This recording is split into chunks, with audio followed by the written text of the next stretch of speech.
Hi everybody, welcome. It's Scarlet Pete's Self-Sufficiency. I'm doing my most hateful job. I am winding up electric fencing from around my huge 1.5 hectare field. Let me just show you. This whole front field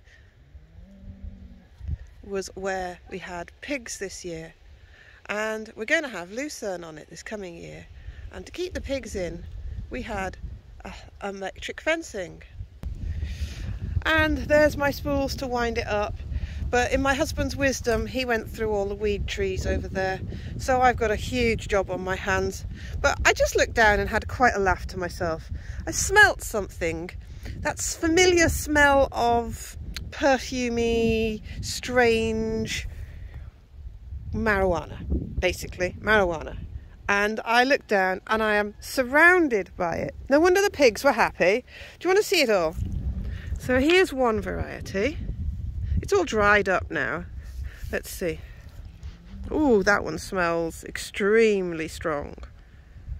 Then let's find another variety.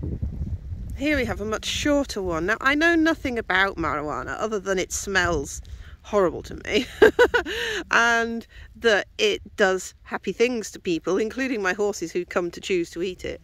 This one's sticky. This one's still green.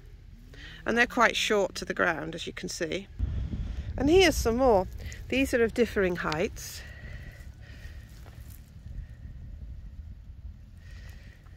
This one's a bit more straggly. Let's see how this one smells. Oh, yeah, that one's definitely it. Here we have a much taller version, up to my waist. Basically, most of these weeds that I'm stood next to... Oh, here's a huge one. This one's nearly as tall as me. It's all some sort of cannabis, weed, hemp. I don't know how to identify them, so if you know anything about it, just out of interest, let me know what you think. What it is, what it's good for, other than doing happy things with, because I don't do that sort of thing. I'm boring. I don't even drink alcohol. I don't smoke. I have considered using some of this wild hemp and weed for some sort of muscle rub, because I do have terrible painful back sometimes, and I've been told it makes an amazing muscle rub. So that's a possibility. I've also put it in soaps. Here's a big one. But I'd be interested to know what you would do with it. Whilst we're down here talking about spacey plants, here's another one.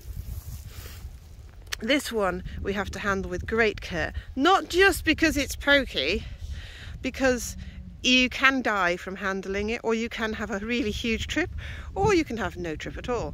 What is it? It's called moon plant. It has a beautiful smelling and a beautiful big large white flower on. And just carefully peel it back here. And it has these cases here that hold tons and tons of seed. Another name for this plant is datura. Now this plant is so strong sometimes, but so weak other times. That is the problem. There is no safe chance of using this plant in a floaty, happy, chappy way, or, you know, using it as recreational, that's the word, because it has unstable compounds. This plant, one dose today could make somebody happy and have a lovely time if you're into that sort of thing.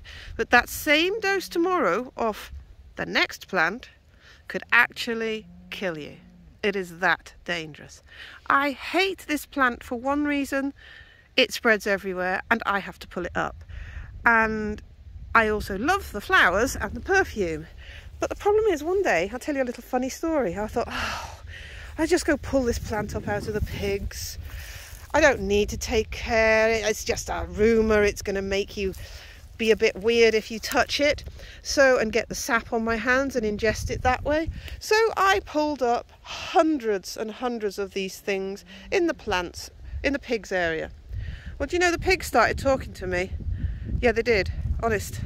I was floating around almost. I was quite a happy chappy. It gives you a bit of a strange headache, and yes, as I was saying, that was the closest I've come to being high on anything, and I didn't choose to do it. Wasn't so good. I think we have here another plant that's not very good, but this one I think is horehound, which is for cows deadly. It has some very pretty little flowers on it. but it's not cool, not good at all. Let's see what else we have in the field. Isn't this beautiful? I absolutely love this. We've got lots of this. If you can help me identify it, that would be lovely. And if you know anything useful to do with it, that would be even better. There's another one. Here we are. Here's another hallucinogenic one, I think. Oh no, I mistook it. See, I'm not very good at this plant identification here on this video. That isn't it. I thought that was marijuana again. It's not. But I spot some over here. It's a little short one. There we go. And I do know you can use this for making, oh, it smells strong, fibres. So that would be an interesting possibility. There's another one. And it just keeps on going. It is everywhere in my field. But it is not as common in my field as it is in the hedgerows. The hedgerows are absolutely jam-packed full of it, as if it's a hedge. So that's it. That's my little chat about hallucinogens in my field. And hopefully in this field next year will be full of lucerne, never mind hallucinogens. I better get back onto the filling up the electric fence, my least favourite job. Thanks for dropping by. I thought I'd just chat to you about the weed in my field. Bye-bye, lots of love. Like, subscribe, share and give me a comment if you're there. Ta-ta! Ta-ta!